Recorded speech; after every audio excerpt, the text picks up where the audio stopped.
Hi, I'm Monica, and today I'm going to walk you through how to use the ScoutIQ app. ScoutIQ is a mobile app designed for sourcing items to sell on Amazon. With ScoutIQ, you're looking at used items that you've probably sourced at a thrift store, a yard sale, an estate sale, or something like that, and you are flipping them for a profit on Amazon. ScoutIQ is optimized for the BMVD category, and that is books, music, videos, DVDs, and video games. And it's focused in on this category to be especially helpful for brand new sellers because selling BMVD is one of the best categories to start with as a brand new seller. The reason for this is because 10% of sales on Amazon are still books. This means the demand for these items is high. We know that there's a lot of supply available at yard sales, like I said, thrift stores, library sales, university book sales, and similar venues. We also know that there's a low barrier to entry with BMVD. And what I mean by that is gating and restrictions on Amazon can really be a challenge for anyone just starting out. And in 2025, that is more true than ever before. But in the BMVD category, it's very common to be approved for quite a few publishers right away, even as a brand new seller. I will say that the textbook category can be a little more challenging to break into, but there are a lot of publishers where you won't even have to apply for approval, even if you're starting out as a brand new Amazon seller. The other thing is that in a lot of other categories on Amazon, you have to have an invoice for 100 units or 50 units of product before you can get ungated on a particular brand. With books, you can start much slower and with much less inventory, which means a lot less upfront cost. With all categories, as you get more sales, you will open up to more publishers. As with other categories, as you get more sales, more publishers will open up to you.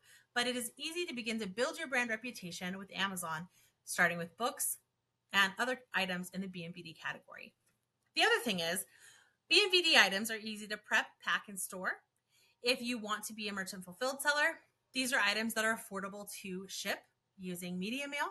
And if you're an FBA seller, they are not going to be hard for you to pack those boxes to send out to Amazon. The great thing about BMVD is that there's also fast results. So there is a low risk and a high reward. This is a very predictable business because once you find good sources, if they're good, they're replenishable. People are donating to the same stores over and over again. And so you can revisit the same stores week after week and find new items to flip on Amazon. But let's talk a little bit more about how you do that with ScoutIQ. ScoutIQ is also one of the easiest tools to learn in the Seller 365 bundle, and I think you'll agree once you see a little bit more about the item. So the first thing I'm going to talk about within the ScoutIQ app is actually the triggers tab. Now the ScoutIQ app is available in the UK or the US, and every ScoutIQ app comes loaded with default triggers either for the US or the UK. These triggers are what tells you, the customer, which items meet your profit criteria and which ones don't, or in ScoutIQ language, which items are accepted and which items are rejected. These smart triggers are customizable to be optimized for your business. So you can adjust your profit margins. You can adjust your risk tolerance to only maybe purchase items that are going to sell fast. Or if you have the tolerance for long tail items that have a seasonal demand, you can factor that into your triggers as well. So the smart triggers are a really great feature. And like I said, if you're just starting out, those do come preloaded right in the ScoutIQ app, right when you download it. The way that ScoutIQ gives you quick and easy to understand accept and reject recommendations is utilizing a metric called eScore.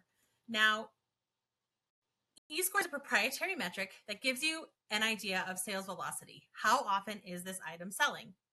Sales rank is a common metric, and we do include that as well. And with sales rank, the lower the rank, the better. With eScore, you're looking for a higher rank. The higher the rank, the better. The maximum eScore is 180, but we lump everything above 151 days into a 151 plus category. And what we're doing with that is we're telling you how many days out of the last 180 days or 6 months this item has had at least one sale. With eScore, we're basically giving you a picture of historic demand at a glance without having to analyze complicated sales charts, which can be a little bit intimidating if you're a beginner. Now, if you are interested in that sales history, if you tap this little chart button at the bottom of the screen, we show you those charts. And if you are familiar with Keepa, you can take a look and you can analyze the historic used price, the historic new price, and the sales rank of that item. But you see that green line moving all over the place? That's sales rank.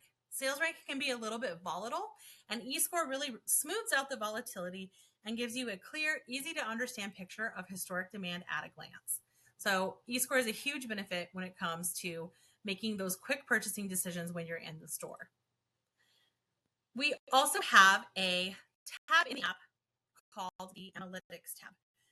With the Analytics tab, you can filter by a given time frame, and you can take a look at your stats for that time frame. So your lifetime scans are always available, but then you have your total scans. In the last 7 days, I have had 245 scans, and I have a pretty high accept rate at 31.4%. I also have the ability to tap the View Details button and take a closer look at the items that I have scanned in that time frame. With my account, you see that I scan a lot of the same books over and over again, and that's just because I'm demonstrating. But with your app, you're going to see every item that you have scanned in the given time frame that was accepted. What you can do with this accept list is you can download a CSV file. You can choose to share this, save this to your Google Drive. You can choose to email this to yourself. You can choose to WhatsApp it to somebody or send it on Discord, like a business partner, something like that. But once you've saved this file, you now have a downloadable file in a CSV format that with a little bit of editing can be uploaded to InventoryLab or your listing software of choice. Now I'm going to go ahead and open up that file. And this is what it looks like. Now there's some information automatically populated on that list. ASIN, title, the thumbnail if you're scanning in live only mode, the category, which is book. In my case, you can see I've scanned a lot of books, but CDs, DVDs, whatever other category you might have scanned. We see our sales rank and Amazon's price at the time of scanning, as well as our estimated profit. Now, right now, I am not able to upload this list directly into InventoryLab. I need to add a few more columns. So the first column we're going to add is a quantity column. That allows InventoryLab to know how many you have of a particular item. Since using ScoutIQ, you're usually cherry picking the accepted items, it's unlikely that you'll have multiples. So one easy hack, if you don't have multiple scans of the same item, is to just put in a 1 and then double tap to drag that down for the rest of your columns. But if you do have duplicates, just go ahead and select them and right click to delete, and then update your quantity to reflect the number that you have of that item. Now the next column requires a little bit more work, but I will let you know that very soon this feature will automatically pull all of this information directly from ScoutIQ. Here you would add your list price. Now, the list price is the price highlighted on the ScoutIQ Scout screen when you scan that item. And so you can put whatever list price you want in based on Amazon's price. You can also rescan to get that target price number. As I said, very soon, we're going to automatically populate that list price for you.